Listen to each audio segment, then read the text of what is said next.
श्री महालक्ष्मी स्तोत्र। सर्वसौभाग्यरूपा त्वं सर्वसम्पत्स्वरूपिणी, सर्वकल्याणरूपा त्वं महालक्ष्मी नमोऽस्तुते। जनश्रीस्त्वं वनश्रीस्त्वं मङ्गलश्री स्वभावतः, ब्रह्मश्रीश्च मोक्षश्रीश्च महालक्ष्मी नमोऽस्तुते। शान्तितुष्टिस्तथा पुष्टिर्मेधा कीर्तिश्च सन्मतिः, देवी सम्पत्स्वरूपा त्वं महालक्ष्मी नमोऽस्तुते। मोक्षसाधनसम्पत्तिरायुरारोग्यसंसृतिः, सर्वैश्वर्यस्वरूपा त्वं महालक्ष्मी नमोऽस्तुते। भक्तियोगा ब्रह्मनिष्ठा त्वमेवैकाखिलेश्वरी, तदेव ब्रह्मरूपा च महालक्ष्मी नमोऽस्तुते। सच्चिदानन्दरूपा त्वं जगन्माता जगत्पिता, विष्णु ब्रह्म महेशास्त्वं महालक्ष्मी नमोऽस्तुते। यतो हि जायते विश्वं यतश्च परिपाल्यते, यस्मिन् संलीयते यन्ते महालक्ष्मी नमोऽस्तुते। यच्च किञ्चित् सुष्ठु जातं यच्च किञ्चित् शुभं सुखं, तदेवैकात्मरूपेण महालक्ष्मी नमोऽस्तुते। वेदस्मृतिः सदाचार आत्मतुष्टिर्गुरुः कृपा, सर्वोपास्य स्वरूपा त्वं महालक्ष्मी नमोऽस्तुते। वशमेवाद्वयं ब्रह्म नित्यानन्दैकमात्रतः, भेदबुद्धिमपास्येवं महालक्ष्मी नमोऽस्तुते। श्रीलक्ष्मी कवच। महालक्ष्म्याः प्रवक्ष्यामि कवचं सर्वकामदं, सर्वपापप्रशमनं दुष्टव्याधिविनाशनं, ग्रहपीडाप्रशमनं ग्रहारिष्टप्रभञ्जनं,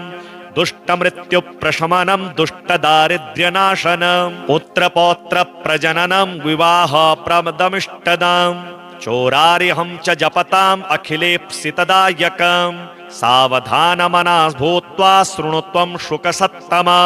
अनेकजन्म संसिद्धि लभ्यं मुक्तिफलप्रदम्, धनधान्यमहाराज्य सर्वसौभाग्यकल्पकम्। सकृत्स्मरणमात्रेण महालक्ष्मीः प्रसीदति, क्षीराब्धिमध्ये पद्मानां कानने मणिमण्टपे, तन्मध्ये सुस्थितां देवीं मनीषा जनसेवितां, सुस्नातां पुष्पसुरभि कुटिलालकबन्धनां, पूर्णेन्दुबिम्बवदनाम् अर्धचन्द्रललाटिकाम्, इन्दीवरेक्षणां काम कोदण्ड भ्रुवमीश्वरीं, तिलप्रसवसस्पर्धिर्नासिकालङ्कृतां श्रियं, कुन्दकुङ्कुलदन्तालीं बन्धूकाधरपल्लवां, दर्पणाकार विमल कपोलद्वितयोज्ज्वलां, रत्नताटङ्ककलित कर्णाद्वितयसुन्दरां, माङ्गल्याभरणोपेतां कम्बुकण्ठीं जगत्प्रियां, तारहारी मनोहारी कुचकुम्भ विभूषितां, रत्नाङ्गदादिललित करपद्मचतुष्टयां, कमले च सुप्रत्राढ्ये यवदयं दधतीं वरं, रोमराजकलाचारु भुग्ननाभितलोदरीं, पत्तवस्त्रसमुद्भासि सुनितं बालिदक्षिणां, काञ्चनस्तम्भविभ्राज द्वरजानुरुशोभितां, स्मरकाह्लिका गर्व हारिजम्भां हरिप्रियां, कमठे पृष्ठसदृशा पादाब्जां चन्द्रसन्निभां,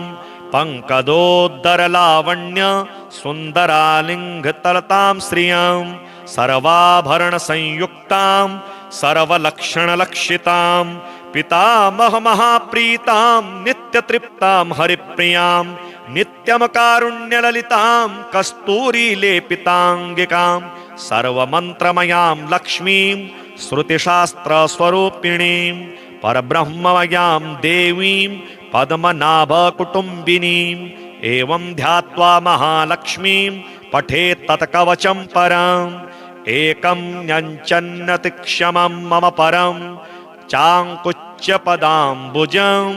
मध्ये विष्टरपुण्डरीकमभयं विन्यस्तहस्ताम्बुजं त्वां पश्यें निषेदुषीमनुकलं कारुण्यकोलङ्कष स्फारापाङ्गतरङ्गमम्बमधुरं मुग्धं मुखं बिभ्रते महालक्ष्मीः शिरः पातु ललाटं मम पङ्कजा कर्णे रक्षेद्रमा पातु नयने नलिनालया नासिकामवदादम्बा वाचं वाग्रूपिणी मम दन्तानवतु जिह्वां श्रीरद्धोष्ठं हरिप्रियां चुबुकं पातु वरदा गलं गन्धर्वसेविता वक्ष्यः कुक्षिं करौ पायुं पृष्ठमव्याद्रमा स्वयं कटिमूरिद्वयं जानु जघं पातु रमा मम सर्वाङ्गमिन्द्रियं प्राणान् पायादाया सहारिणीं सप्तधातून् स्वयं चापि रक्तं शुक्रं मनो मम ज्ञानं बुद्धिं महोत्साहं सर्वं मे पातु पङ्कजा मया कृतं च यत् किञ्चित् तत् सर्वं पातु सेन्दिरा ममायुर्वतात् लक्ष्मी भार्यां पुत्राश्च पुत्रिका मित्राणि पातु सतता मखिलानि हरिप्रिया पातकं नाशयेत् लक्ष्मीः महारिष्टं हरेद्रमा ममारिनाशार्थाय माया मृत्युं जयेद्बलं सर्वाभीष्टं तु मे दद्यात् पातु मां कमलालया य इदं कवचं दिव्यं रमात्मा प्रयतः पठेत् सर्वसिद्धिमवाप्नोति सर्वरक्षां तु शाश्वतीं दीर्घयुष्मान् भवेत् नित्यं सर्वसौभाग्यकल्पकं सर्वज्ञः सर्वदर्शी च सुखदश्च शुभोज्ज्वलः सुपुत्रो गोपतिः श्रीमान् भविष्यति न संशयः तद्गृहे न भवेत् ब्रह्मन् दारिद्र्य दुरितादिकं नाग्निना दह्यते गेहं न चोराद्यैश्च पीड्यते भूतप्रेतपिशाच्याद्याः संत्रस्ता यान्ति दूरतः लिखित्वा स्थापयेद्यत्र तत्र सिद्धिर्भवेत् ध्रुवं नापमृत्युमवाप्नोति देहान्ते मुक्तिभाग् भवेत् आयुष्यं पौष्टिकं मेध्यं धान्यं दुःखनाशनं प्रजाकरं पवित्रं च दुर्भिक्षर्तिविनाशनं चित्तप्रसादजननं महामृत्यो प्रशान्तिदं महारोगज्वरहरं ब्रह्महत्यादिशोभनं महाधनप्रदं चैव पठितव्यं सुखार्थिभिः धनार्थी धनमाप्नोति विवाहार्थी लभेद्वधूं विद्यार्थी लभते विद्यां पुत्रार्थी गुणवत्सुतं राज्यार्थी राज्यमाप्नोति सत्यमुक्तं मया शुक एतद्देव्याः प्रसादेन शुकः कवचमाप्तवान् कवचानुग्रहेणेव सर्वान् कामान् वाप्सः सर्वसौभाग्यरूपा त्वं सर्वसम्पत्स्वरूपिणी सर्वकल्याणरूपा त्वं महालक्ष्मी नमोऽस्तु ते जनश्रीस्त्वं वनश्रीस्त्वं मङ्गलश्री स्वभावतः ब्रह्मश्रीश्च मोक्षश्रीश्च महालक्ष्मी नमोऽस्तु ते शान्तितुष्टिस्तथा पुष्टिर्मेधा कीर्तिश्च सन्मतिः देवी सम्पत्स्वरूपा त्वं महालक्ष्मी नमोऽस्तु ते मोक्षसाधनसम्पत्तिरायुरारोग्यसंसृतिः सर्वैश्वर्यस्वरूपा त्वं महालक्ष्मी नमोऽस्तु ते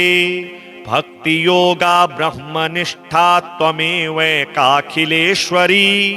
तदेव ब्रह्मरूपा च महालक्ष्मी नमोऽस्तु ते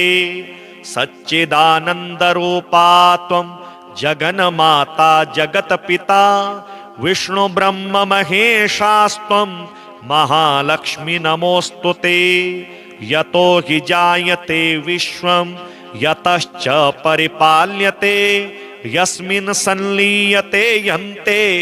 महालक्ष्मी नमोस्तुते। यच्च किंचित सुष्ठु जातं यच्च किंचित शुभं सुखं तदेवैकात्मरूपेण महालक्ष्मी नमोस्तुते। वेदस्मृतिः सदाचार आत्मतुष्टिर्गुरुः कृपा सर्वोपास्य स्वरूपा त्वं महालक्ष्मी नमोस्तुते। वशमेवाद्वयं ब्रह्म नित्यानन्दैकमात्रतः भेदबुद्धिमपास्येवं महालक्ष्मी नमोस्तुते। श्रीलक्ष्मी कवच महालक्ष्म्याः प्रवक्ष्यामि कवचं सर्वकामदं सर्वपापप्रशमनं दुष्टव्याधिविनाशनं ग्रहपीडाप्रशमनं ग्रहारिष्टप्रभञ्जनं दुष्टमृत्युप्रशमनं दुष्टदारिद्र्यनाशनं पुत्रपौत्रप्रजननं विवाहप्रदमिष्टदं चोरार्यहं च जपताम् अखिलेप्सितदायकं सावधानमनः भूत्वा शृणुत्वं शुकसत्तमा अनेकजन्म संसिद्धि लभ्यं मुक्तिफलप्रदं धनधान्यमहाराज्य सर्वसौभाग्यकल्पकं सकृत्स्मरणमात्रेण महालक्ष्मीः प्रसीदति। क्षीराब्धिमध्ये पद्मानां कानने मणिमण्टपे तन्मध्ये सुस्थितां देवीं मनीषा जनसेवितां सुस्नातां पुष्पसुरभि कुटिलालकबन्धनां पूर्णेन्दुबिम्बवदनाम् अर्धचन्द्रललाटिकाम् इन्दीवरेक्षणां काम कोदण्ड भ्रुवमीश्वरीं तिलप्रसवसस्पर्धिर्नासिकालङ्कृतां श्रियं कुन्दकुङ्कुलदन्तालीं बन्धूकाधरपल्लवां दर्पणाकार विमल कपोलद्वितयोज्ज्वलां रत्नताटङ्ककलित कर्णाद्वितयसुन्दरां माङ्गल्याभरणोपेतां कम्बुकण्ठीं जगत्प्रियां तारहारी मनोहारी कुचकुम्भविभूषितां रत्नाङ्गदादिललित करपद्मचतुष्टयां कमले च सुप्रत्राढ्ये यवदयं दधतीं वरं रोमराजकलाचारु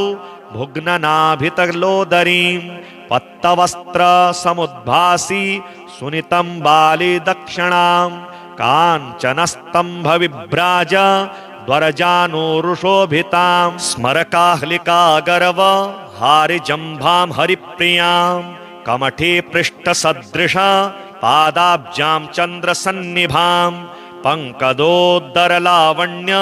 सुन्दरालिङ्गतलतां श्रियं सर्वाभरणसंयुक्तां सर्वलक्षणलक्षितां पितामहमहाप्रीतां नित्यतृप्तां हरिप्रियां नित्यमकारुण्यललितां कस्तूरीलेपिताङ्गिकां सर्वमन्त्रमयां लक्ष्मीं श्रुतिशास्त्रस्वरूपिणीं परब्रह्ममयां देवीं पद्मनाभकुटुम्बिनीम् एवं ध्यात्वा महालक्ष्मीं पठेत् तत्कवचं परम् एकं न्यञ्चन्नतिक्षमं मम परं चाङ्कुच्यपदाम्बुजं मध्ये विष्टरपुण्डरीकमभयं विन्यस्तहस्ताम्बुजं त्वां पश्यें निषेदुषीमनुकलं कारुण्यकोलङ्कष स्पारापाङ्गतरङ्गमम्बमधुरं मुग्धं मुखं बिभ्रते महालक्ष्मीः शिरः पातु ललाटं मम पङ्कजा कर्णे रक्षेद्रमा पातु नयने नलिनालया नासिकामवदादम्बा वाचं वाग्रूपिणी मम दन्तानवतु जिह्वां श्रीरद्धोष्ठं हरिप्रियां चुबुकं पातु वरदा गलं गन्धर्वसेविता वक्ष्यः कुक्षिं करौ पायुं पृष्ठमव्याद्रमा स्वयं कटिमूरिद्वयं जानु जघं पातु रमा मम सर्वाङ्गमिन्द्रियं प्राणान् पायादाया सहारिणीं सप्तधातून् स्वयं चापि रक्तं शुक्रं मनो मम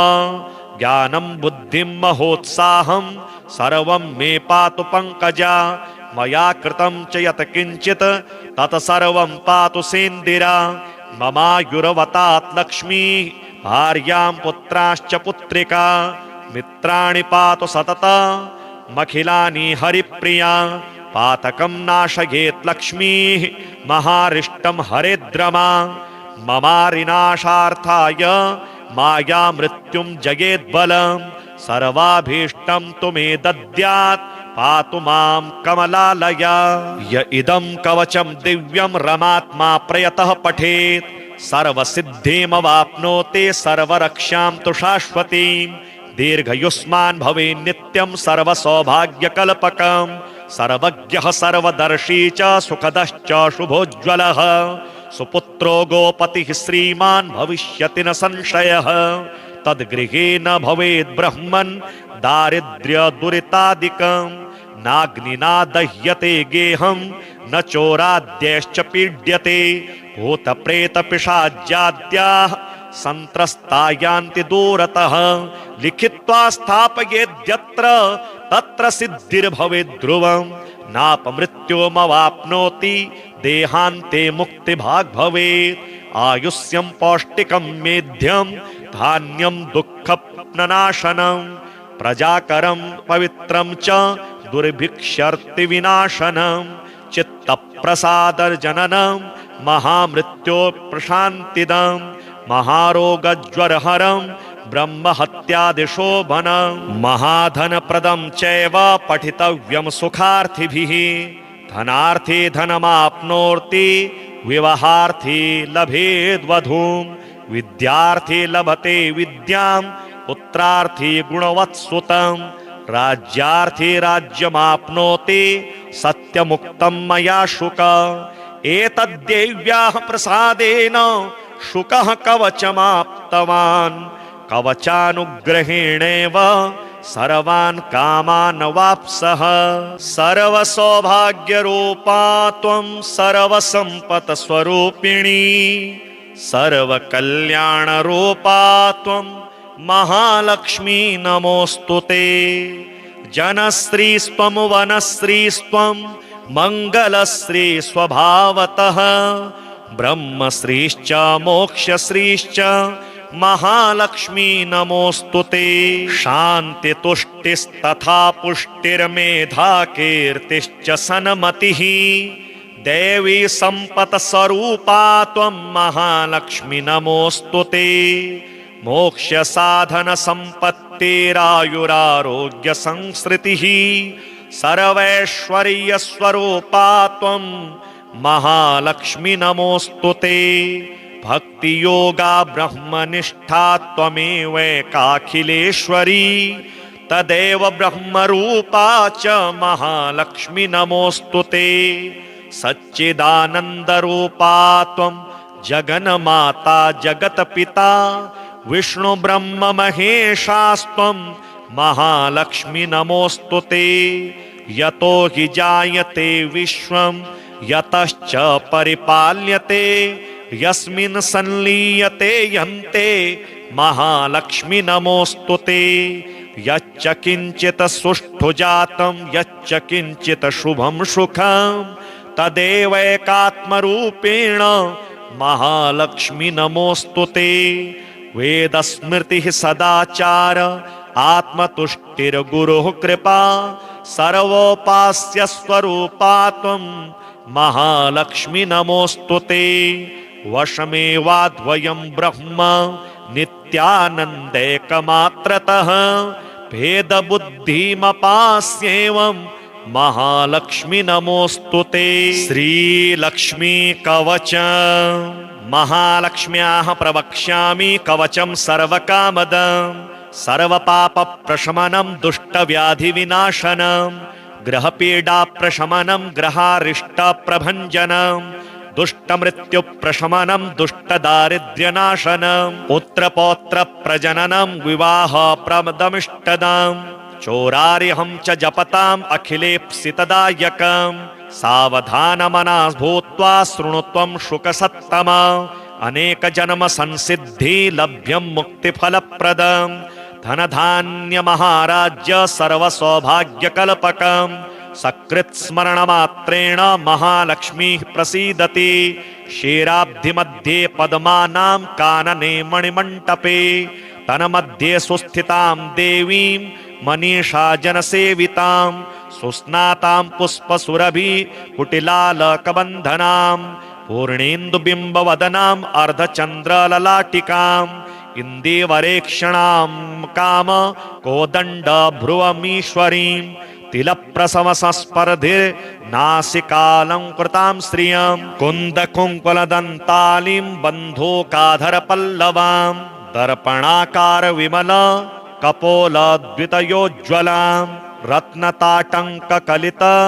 कर्णाद्वितयसुन्दरां माङ्गल्याभरणोपेतां कम्बुकण्ठीं जगत्प्रियां तारहारी मनोहारी कुचकुम्भ विभूषितां रत्नाङ्गदादिललित करपद्म चतुष्टयां कमले च सुप्रत्राढ्ये यवदयं दधतीं वरं रोमराजकलाचारु भुग्ननाभितलोदरीं पत्तवस्त्र समुद्भासी सुनितं बाली दक्षिणां काञ्चनस्तंभ विभ्राज द्वरजानुरुशोभितां स्मरकाह्लिका गर्व हारिजम्भां हरिप्रियां कमठे पृष्ठसदृशा पादाब्जां चन्द्रसन्निभां पंकदोदरलावण्य सुन्दरालिङ्गतलतां श्रियं सर्वाभरणसंयुक्तां सर्वलक्षणलक्षितां पितामहमहाप्रीतां नित्यतृप्तां हरिप्रियां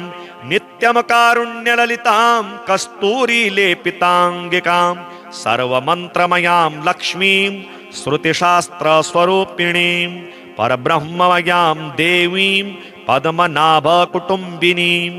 एवं ध्यात्वा महालक्ष्मीं पठेत् तत्कवचं परम् एकं न्यञ्चन्नतिक्षमं मम परं चाङ्कुच्यपदाम्बुजं मध्ये विष्टरपुण्डरीकमभयं विन्यस्तहस्ताम्बुजं त्वां पश्यें निषेदुषीमनुकलं कारुण्यकूलङ्कष स्पारापाङ्गतरङ्गमम्बमधुरं मुग्धं मुखं बिभ्रते महालक्ष्मीः शिरः पातु ललाटं मम पङ्कजा कर्णे रक्षेद्रमा पातु नयने नलिनालया नासिकामवदादम्बा वाचं वाग्रूपिणी मम दन्तानवतु जिह्वां श्रीरद्धोष्ठं हरिप्रियां चुबुकं पातु वरदा गलं गन्धर्वसेविता वक्ष्यः कुक्षिं करौ पायुं पृष्ठमव्याद्रमा स्वयं कटिमूरिद्वयं जानु जघं पातु रमा मम सर्वाङ्गमिन्द्रियं प्राणान् पायादायासहारिणीं सप्तधातून् स्वयं चापि रक्तं शुक्रं मनो मम ज्ञानं बुद्धिं महोत्साहं सर्वं मे पातु पङ्कजा मया कृतं च यत् किञ्चित् तत् सर्वं पातु सेन्दिरा ममायुर्वतात् लक्ष्मी भार्यां पुत्राश्च पुत्रिका मित्राणि पातु सततमखिलानि हरिप्रिया पातकं नाशयेत् लक्ष्मीः महारिष्टं हरेद्रमा ममारिनाशार्थाय माया मृत्युं जयेद्बलं सर्वाभीष्टं तु मे दद्यात् पातु मां कमलालया य इदं कवचं दिव्यं रमात्मा प्रयतः पठेत् सर्वसिद्धिमवाप्नोति सर्वरक्षां तु शाश्वतीं दीर्घयुष्मान् भवेत् नित्यं सर्वसौभाग्यकल्पकं सर्वज्ञः सर्वदर्शी च सुखदश्च शुभोज्ज्वलः सुपुत्रो गोपतिः श्रीमान् भविष्यति न संशयः तद्गृहे न भवेत् ब्रह्मन् दारिद्र्य दुरितादिकं नाग्निना दह्यते गेहं न चोराद्यैश्च पीड्यते भूतप्रेतपिशाच्याद्याः संत्रस्ता यान्ति दूरतः लिखित्वा स्थापयेद्यत्र तत्र सिद्धिर्भवेत् ध्रुवं नापमृत्युमवाप्नोति देहान्ते मुक्तिभाग् भवेत् आयुष्यं पौष्टिकं मेध्यं धान्यं दुःखनाशनं प्रजाकरं पवित्रं च दुर्भिक्षर्तिविनाशनम् चित्तप्रसादर्जननम् महामृत्यो प्रशान्तिदम् महारोगज्वरहरम् ब्रह्महत्यादिशोभनम् महाधनप्रदम् चैव पठितव्यम् सुखार्थिभिः धनार्थी धनमाप्नोति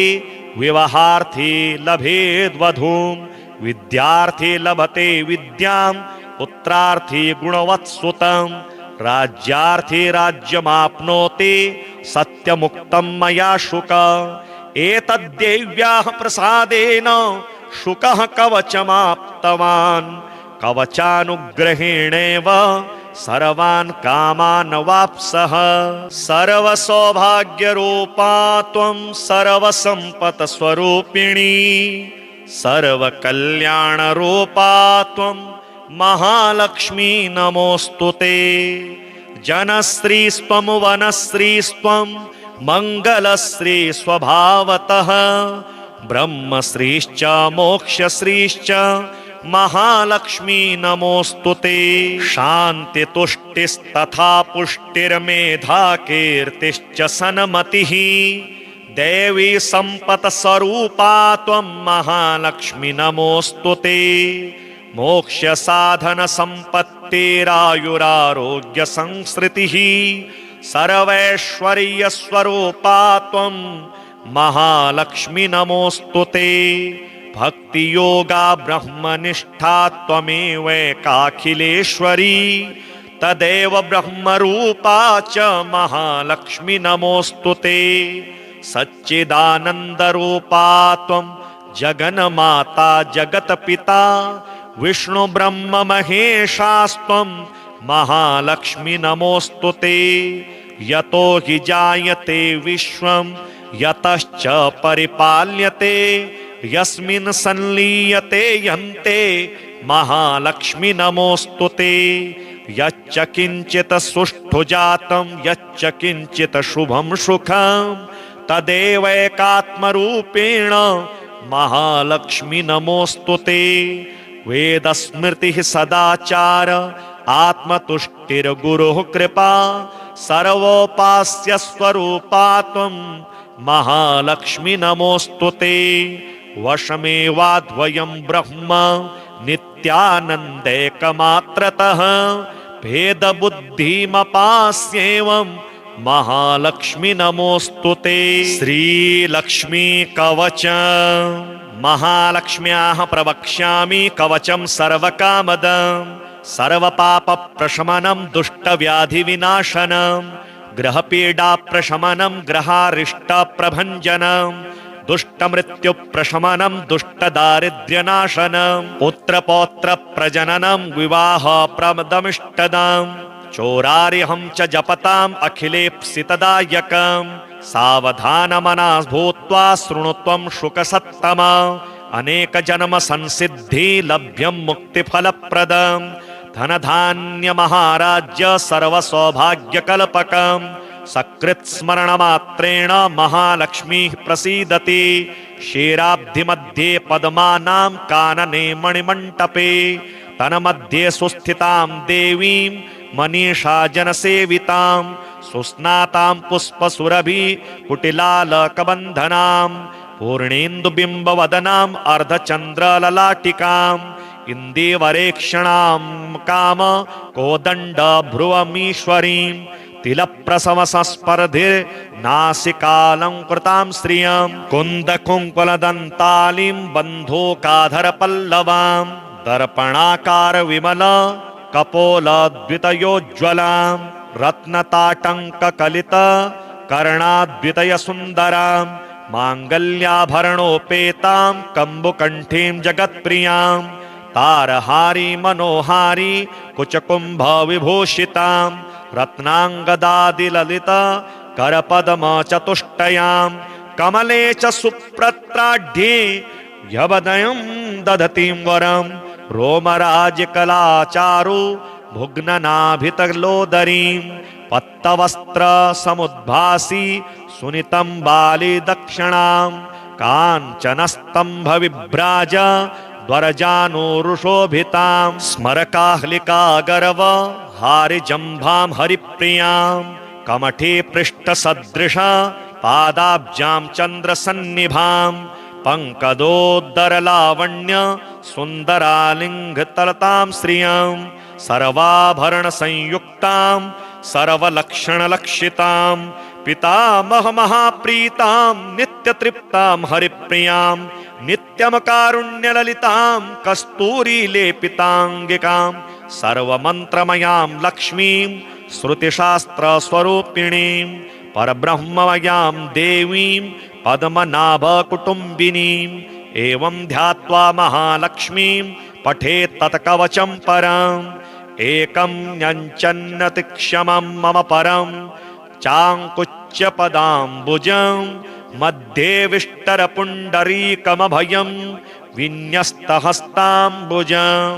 त्वां पश्यें निषेदुषीमनुकलं कारुण्यकोलङ्कष स्पारापाङ्गतरङ्गमम्बमधुरं मुग्धं मुखं बिभ्रते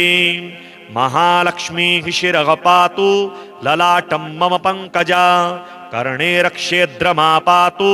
नयने नलिनालया नासिकामवदादम्बा वाचं वाग्रूपिणी मम दन्तानवतु जिह्वां श्रीरद्धोष्ठं हरिप्रियां चुबुकं पातु वरदा गलं गन्धर्वसेविता वक्ष्यः कुक्षिं करौ पायुं पृष्ठमव्याद्रमा स्वयं कटिमूरिद्वयं जानु जघं पातु रमा मम सर्वाङ्गमिन्द्रियं प्राणान् पायादायासहारिणीं सप्तधातून् स्वयं चापि रक्तं शुक्रं मनो मम ज्ञानं बुद्धिं महोत्साहं सर्वं मे पातु पङ्कजा मया कृतं च यत् किञ्चित् तत् सर्वं पातु सेन्दिरा ममायुर्वतात् लक्ष्मी भार्यां पुत्राश्च पुत्रिका मित्राणि पातु सतता मखिलानि हरिप्रिया पातकं नाशयेत् लक्ष्मीः महारिष्टं हरेद्रमा ममारिनाशार्थाय माया मृत्युं जयेद्बलं सर्वाभीष्टं तु मे दद्यात् पातु मां कमलालया य इदं कवचं दिव्यं रमात्मा प्रयतः पठेत् सर्वसिद्धिमवाप्नोति सर्वरक्षां तु शाश्वतीं दीर्घयुष्मान् भवेत् नित्यं सर्वसौभाग्यकल्पकं सर्वज्ञः सर्वदर्शी च सुखदश्च शुभोज्ज्वलः सुपुत्रो गोपतिः श्रीमान् भविष्यति न संशयः तद्गृहे न भवेत् ब्रह्मन् दारिद्र्य दुरितादिकं नाग्निना दह्यते गेहं न चोराद्यैश्च पीड्यते भूतप्रेतपिशाच्याद्याः संत्रस्ता यान्ति दूरतः लिखित्वा स्थापयेद्यत्र तत्र सिद्धिर्भवेत् ध्रुवं नापमृत्युमवाप्नोति देहान्ते मुक्तिभाग् भवेत् आयुष्यं पौष्टिकं मेध्यं धान्यं दुःखनाशनं प्रजाकरं पवित्रं च दुर्भिक्षर्तिविनाशनं चित्तप्रसादजननं महामृत्यो प्रशान्तिदं महारोगज्वरहरं ब्रह्महत्यादिशोभनं महाधनप्रदं चैव पठितव्यं सुखार्थिभिः धनार्थी धनमाप्नोति विवाहार्थी लभेद्वधूं विद्यार्थी लभते विद्यां पुत्रार्थी गुणवत्सुतं राज्यार्थी राज्यमाप्नोति सत्यमुक्तं मया शुक एतद्देव्याः प्रसादेन शुकः कवचमाप्तवान् कवचानुग्रहेणेव सर्वान् कामान् वाप्सः सर्वसौभाग्यरूपा त्वं सर्वसम्पत्स्वरूपिणी सर्वकल्याणरूपा त्वं महालक्ष्मी नमोऽस्तु ते जनश्रीस्त्वं वनश्रीस्त्वं मङ्गलश्री स्वभावतः ब्रह्मश्रीश्च मोक्षश्रीश्च महालक्ष्मी नमोऽस्तु ते शान्तितुष्टिस्तथा पुष्टिर्मेधा कीर्तिश्च सन्मतिः देवी सम्पत्स्वरूपा त्वं महालक्ष्मी नमोऽस्तु ते मोक्षसाधनसम्पत्तिरायुरारोग्यसंसृतिः सर्वैश्वर्यस्वरूपा त्वं महालक्ष्मी नमोऽस्तुते। भक्तियोगा ब्रह्मनिष्ठा त्वमेवैकाखिलेश्वरी तदेव ब्रह्मरूपा च महालक्ष्मी नमोऽस्तुते। सच्चिदानन्दरूपा त्वं जगन्माता जगत्पिता विष्णु ब्रह्म महेशास्त्वं महालक्ष्मी नमोऽस्तुते। यतो हि जायते विश्वं यतश्च परिपाल्यते यस्मिन् संलीयते यन्ते महालक्ष्मी नमोऽस्तुते। यच्च किञ्चित् सुष्ठु जातं यच्च किञ्चित् शुभं सुखं तदेवैकात्मरूपेण महालक्ष्मी नमोऽस्तुते। वेदस्मृतिः सदाचार आत्मतुष्टिर्गुरुः कृपा सर्वोपास्य स्वरूपा त्वं महालक्ष्मी नमोऽस्तुते। वशमेवाद्वयं ब्रह्म नित्यानन्दैकमात्रतः भेदबुद्धिमपास्येवं महालक्ष्मी नमोऽस्तुते। श्रीलक्ष्मी कवच महालक्ष्म्याः प्रवक्ष्यामि कवचं सर्वकामदं सर्वपापप्रशमनं दुष्टव्याधिविनाशनं ग्रहपीडाप्रशमनं ग्रहारिष्टप्रभञ्जनं दुष्टमृत्युप्रशमनं दुष्टदारिद्र्यनाशनं पुत्रपौत्रप्रजननं विवाहप्रदमिष्टदं चोरार्यहं च जपताम् अखिलेप्सितदायकं सावधानमनः भूत्वा शृणुत्वं शुकसत्तमा अनेकजन्म संसिद्धि लभ्यं मुक्तिफलप्रदं धनधान्यमहाराज्य सर्वसौभाग्यकल्पकं सकृत्स्मरणमात्रेण महालक्ष्मीः प्रसीदति। क्षीराब्धिमध्ये पद्मानां कानने मणिमण्टपे तन्मध्ये सुस्थितां देवीं मनीषा जनसेवितां सुस्नातां पुष्पसुरभि कुटिलालकबन्धनां पूर्णेन्दुबिम्बवदनाम् अर्धचन्द्रललाटिकां इन्दीवरेक्षणां काम कोदण्ड भ्रुवमीश्वरीं तिलप्रसवसस्पर्धिर्नासिकालङ्कृतां श्रियं कुन्दकुङ्कुलदन्तालीं बन्धूकाधरपल्लवां दर्पणाकार विमल कपोलद्वितयोज्ज्वलां रत्नताटङ्ककलित कर्णाद्वितयसुन्दरां माङ्गल्याभरणोपेतां कम्बुकण्ठीं जगत्प्रियां तारहारी मनोहारी कुचकुम्भविभूषितां रत्नाङ्गदादिललित करपद्मचतुष्टयां कमले च सुप्रत्राढ्ये यवदयं दधतीं वरं रोमराजकलाचारु भुग्ननाभितलोदरीं पत्तवस्त्रसमुद्भासि सुनितं बालिदक्षिणां काञ्चनस्तम्भविभ्राज द्वरजानुरुशोभितां स्मरकाह्लिका गर्व हारिजम्भां हरिप्रियां कमठे पृष्ठसदृशा पादाब्जां चन्द्रसन्निभां पङ्कदोदरलावण्य सुन्दरालिङ्गतलतां श्रियं सर्वाभरणसंयुक्तां सर्वलक्षणलक्षितां पितामहमहाप्रीतां नित्यतृप्तां हरिप्रियां नित्यमकारुण्यललितां कस्तूरीलेपिताङ्गिकां सर्वमन्त्रमयां लक्ष्मीं श्रुतिशास्त्रस्वरूपिणीं परब्रह्ममयां देवीं पद्मनाभकुटुम्बिनीम् एवं ध्यात्वा महालक्ष्मीं पठेत् तत्कवचं परम् एकं न्यञ्चन्नतिक्षमं मम परं चाङ्कुच्यपदाम्बुजं मध्ये विष्टरपुण्डरीकमभयं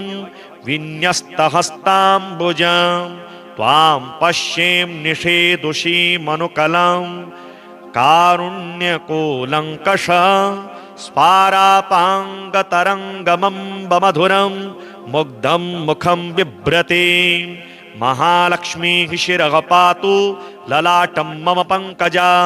कर्णे रक्षेद्रमा पातु नयने नलिनालया नासिकामवदादम्बा वाचं वाग्रूपिणी मम दन्तानवतु जिह्वां श्रीरद्धोष्ठं हरिप्रियां चुबुकं पातु वरदा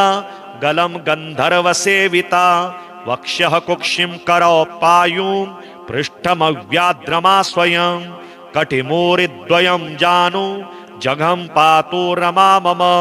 सर्वांगमिन्द्रियं प्राणान् पायादाया सहारिणीं सप्तधातून् स्वयं चापि रक्तं शुक्रं मनो मम ज्ञानं बुद्धिं महोत्साहं सर्वं मे पातु पंकजा मया कृतं च यत् किंचित् तत् सर्वं पातु सेन्दिरा ममायुर्वतात् लक्ष्मी भार्यां पुत्राश्च पुत्रिका मित्राणि पातु सतता मखिलानि हरिप्रिया पातकं नाशयेत् लक्ष्मीः महारिष्टं हरेद्रमा ममारिनाशार्थाय माया मृत्युं जयेद्बलं सर्वाभीष्टं तु मे दद्यात् पातु मां कमलालया य इदं कवचं दिव्यं रमात्मा प्रयतः पठेत् सर्वसिद्धिमवाप्नोति सर्वरक्षां तु शाश्वतीं दीर्घयुष्मान् भवेत् नित्यं सर्वसौभाग्यकल्पकं सर्वज्ञः सर्वदर्शी च सुखदश्च शुभोज्ज्वलः सुपुत्रो गोपतिः श्रीमान् भविष्यति न संशयः तद्गृहे न भवेत् ब्रह्मन् दारिद्र्य दुरितादिकं नाग्निना दह्यते गेहं न चोराद्यश्च पीड्यते भूतप्रेतपिशाच्याद्याः